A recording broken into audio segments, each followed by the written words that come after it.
Hey guys, Shannon Robnett with the Real Estate Rundown. Hey, wanted to talk with you a little bit about rent collection. You know, right now we're in the middle of the $64 million question right now of are we going to get rent as landlords or not? I wanted to kind of share with you through a story some of the things that we've done. We've been, constantly in contact with our tenants. We've been briefing them about the situation.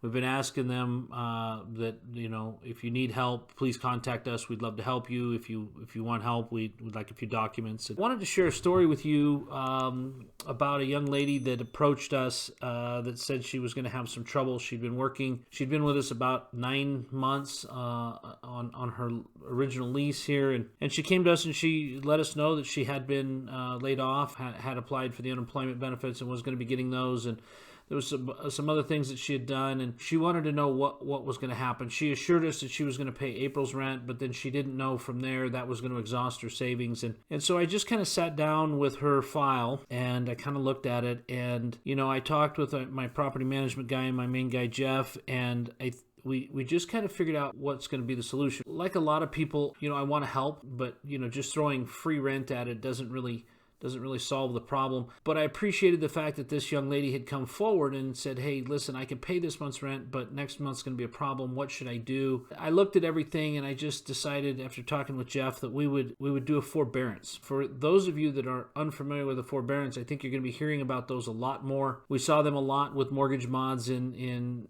9, 10, 11, and 12. And what the forbearance is, it's not a forgiveness. If a tenant owes you $1,000 and you forbear that rent, you add it on to the back of the lease. In this young lady's case, we sat down, we looked at her situation, and we decided that a forbearance of half of April's rent and half of May's rent would be a good idea. So we cut about $1,400 out of those two there, and we let her know that we would like her to sign a new lease, and if she did that, we would not raise her rent to the 2021 season, but instead we would add to each month $100 of the forborne amount. And so effectively her rent that she didn't pay for April and May was added on to June, July, August, and then August of 21. So over the 14 months there, we added on the $100, and so she was quite pleased with that. Very pleased, in fact, because she didn't have to worry about this month. She was able to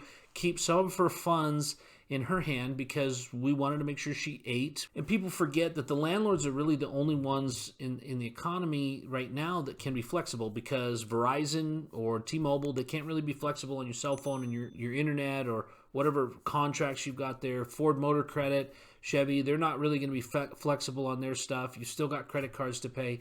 So the tenant can change some of their spending habits, but then rent is the next one, right? So we were able to craft something there that allowed her find the relief, not just for this month, but for next month also. So by then we'll be through this. We'll know what's going on. We'll have a very clear picture. We spoke with her boss. She was going to be getting her job back as soon as he had more work for her. It was really an ideal situation. And what it did was it took care of the situation in one time instead of coming back to it next month. We believe that it's taking care of it until this will get us through 2021, and it will keep a great tenant in our property. It will keep someone that has worked hard to take care of their bills, to take care of their payments, who came forward early. It will make everybody happy. So at the end of the day, we have done a forbearance, and that forbearance has helped this woman communicate with her landlord. It's helped the landlord communicate with the tenant, and everybody comes out a winner on that. So just another tip on what a forbearance is. Thank you for following Shannon Robnett and the Real Estate Rundown. We'll talk to you later, guys.